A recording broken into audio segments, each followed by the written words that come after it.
Assalamu алейкум. Баарыңыздарга Өзбекстандан салам.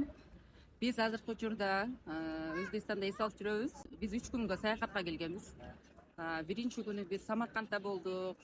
Андан кийин Самаркандтын көп шаарларын көрүп, ал жерден бүгүнкү күнү, экинчи күнү уже Ташкентке келдик. Ташкентте азыр жамаат менен эс алып жүрөбүз.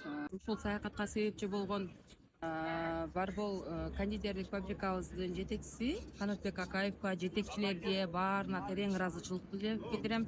Азыркы учурда сонун эс алып атат. Көп нерсеге маани бергеним бул жакта. Тазалыгы мага жакты, өтө сонун тазалыкка өтө көңүл бурат экен. Анан меймандос келишет экен, булар дагы ар бир нерсесин көрүп, жакшы жактарын алганга аракет кылып атабыз.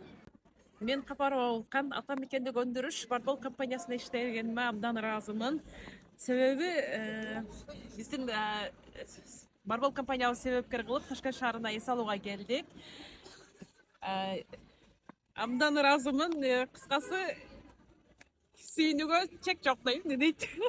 Өлдүрмөй. Биз ошо таппай. Сонун.